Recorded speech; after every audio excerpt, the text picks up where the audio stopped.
Hey y'all, welcome to the Toadstead. Well, I got a bunch of questions about the layout of the shop. I guess there's a lot of people that are kind of trying to get some ideas for laying out their own. Now, I am no expert, and as you'll come to find out, certainly not a neat freak back here. This is a combination workshop for our business, our farm, pretty much everything that gets put together, fixed, whatever repaired is all it's all done in here. Now it's 40 by 20, which isn't big by a lot of people's standards, but it's quite simply what we could afford. It's the largest we could afford to build at the time. Slab and metal building, kind of a glorified carport is what I call it. So what we're gonna do is we're gonna start over here and just run around what's going on. Filing cabinet. This is where a lot of the auto parts, oils, things like that related to working on cars, where we keep it. Corner, long stuff. There you go. We built this bench. Now there's videos about all this, and we had a bunch of these two buys laying around. This was all built out of scrap that we had salvaged over a period of time, and just threw it together. And we'll just run around quickly. Bench grinder. This is a platform that actually came out of a police car. That's a place where I can set my iPad, because hey, I watch YouTube, go figure. And sometimes I've done things in here literally with the video queued up playing here. This is also where we put things that need to be done. This is just a part for people who do weaving. If you recognize the weasel, fine. If not, look up weasel and yarn and you'll see what that is. It's a really old one that's in the process of being re-engineered into a brand new version. This just needs to be serviced. You can tell that's coming. And we got our vise, a tiny anvil, and then a wood vise. And we keep our hammers laying around, kind of attached to it. This does have power running to it, so there's some electricity floating around. Down here is just storage, a pegboard and a shelf. Again, more stuff that doesn't fit in that filing cabinet. We got a little dorm fridge, and no, as much as I'd like to say, hey, it's full of beer and we hang out in here, no, it's actually off right now. When we start harvesting vegetables, we have to keep the jars somewhere until it's time to go ahead and process them, either in the pressure cooker or in the water bath. And this is kind of our overflow. Again, just shelving. Lots of different stuff down there. Clamps are like guitars and hugs. You can't have enough, so that's where we keep them. Tools, blah blah blah. This is the the pile, another pile of stuff. This is mostly fasteners, and everybody has that jar in their shop full of junk. And what we do here is kind of stack it on the front right here, and then eventually it all gets slowly categorized into these containers you see here. We pick up at Home Depot. They have them on sale a lot of times for like 15 bucks for two. In fact, there's some empty ones getting ready to get used up there. Another old filing cabinet. I bought these cabinets off of Craigslist. I think I paid like 20 bucks a piece for them. And they have drawers on the bottom and a flip up on the top. And that's kind of a paint locker, which is also overflowing, as you can see. And again, just stuff. Right back here is some stuff that needs to be processed. That's an old mirror, and a few other things need to be processed. And a few other things that need to be processed. And this is where we keep doweling and router bits and all of that. Up on the loft, just dead storage. Also, when we moved out here, packed up the old place, and there's a lot of stuff from the old place hiding up there, waiting for that to happen. Keep our drill press back here, and we have, we use this for wood and metal for right now because it's just what we have to do.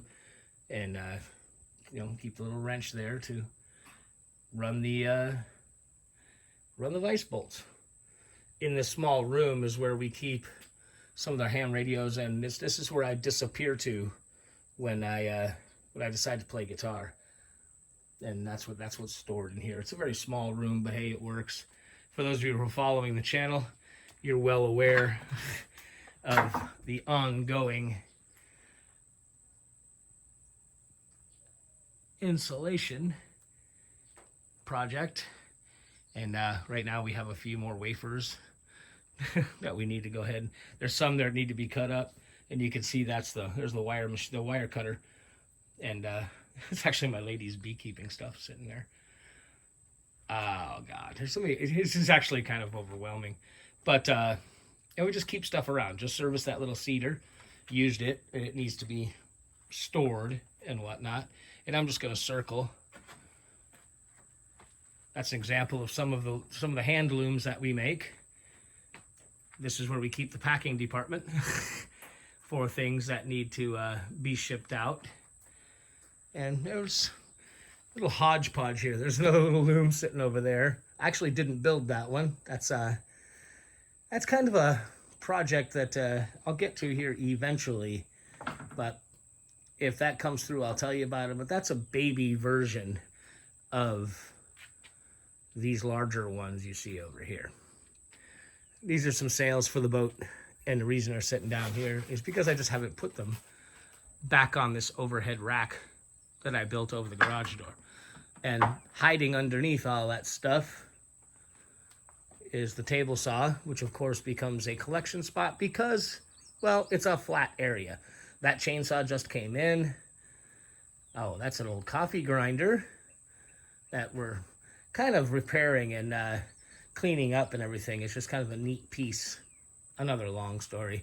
This is a chipper that just came in, and it's going to be gone through. It's been stored in a outbuilding for a long time, and it looks to be pretty good, but it's going to have to be gone through before we fire it up. And coming back on this side, under the packing material, that's where we keep the different saws. That loom is sitting on top of my planer, and just tools, little step stool, blah, blah, blah, blah. You know, there's the wood stove for those of you who remember the installation of that a while back. And it's, well, it's the middle of summer. We don't need it. So it also has become a flat spot to store stuff, including a bunch of kindling and whatnot. And by the way, 2 pizza boxes. Fire that thing up real quick. More just dead storage. And I shouldn't even call it dead. That's camping equipment all up in this side. Up until COVID, we traveled and camped quite a bit. And then you can see we're starting to get towards the end. There's an engine an engine stand. The hoist, which actually has a 3-point hitch on it. And there's another video about how we did that. And that's in the shop instead of in the garage with the tractor for something I'll show you in a second. And here's our welders. We just put them on. We built this cart for them because we can roll it around, do things, as well as this is a Farrier forge that we use to not only heat metal for forming, but we have been known to salvage quite a bit of copper, bronze, brass, lead, whatnot, and render it into small blocks that we save for, well, I guess kind of like our savings account. The compressor is back there. There's some buckets. We actually just processed about, 55, 60 pounds of pears that are going to be part of our harvest. There's an old dishwasher back there a friend of mine gave me that eventually is going to get hooked up to the water and used for part of this stuff. When we process our stuff out here. We do a lot of canning out here. We do other things. And the dishwasher will come in handy out here. Our tiny little freezer and the washing machine. We don't use a dryer, as many of you know, because we use that very long Skyline system. So that's pretty much the basics. Now, I have worked out of the shop now, this exact one, for about 6 years. And except for the usual lament that everybody has, is it's not big enough. This layout with the saw kind of separating usually the woodworking part half. Everything you're looking at from where I'm standing is pretty much where all the wood takes place. In fact, you see all those oak beams. Those are going to be processed and made into some product. well, probably the next day or so of you watching this, or this being filmed anyway. And some of the things, obviously shelving, those are actually some 16, 18-inch wide poplar boards that are just sitting up there because I was storing them, and well, this is where they ended up. Eventually they'll end up being used because I hope to put cabinetry there. But for right now, some of the wood I'm storing is a shelf. And what you can't see behind all that foam, in that alcove behind there, is where my lathe is sitting, and there's a light over it and all that. So this works for me. Do I have to move things occasionally? That really just depends on how well we plan what we're going to do.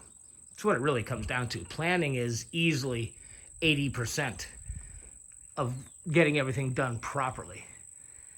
And that rack, I'm not going to shut the garage door, but you can see that's a typical 2-car garage door. That's about 8 feet tall, 7.5, 8 feet tall. We had to fit it. We had it custom cut to fit, because I wanted as wide as I could get it. And then we actually used old bed rails. We cut and welded and screwed together to make this rack. And well, I told you it's about 9 feet tall, so you can tell how long some of the stuff is here. We store metal up here. There's some angle iron up there. There's a few boards, some old paneling that I'm going to use in that room that has the guitars in it. And also there's more metals. There's some cherry right up there. Haven't used that bit yet, but got some more sitting right out here. That's also going to be used to build things with. But at this point in time, well, I guess I just don't trust my welding quite enough to put it all up there.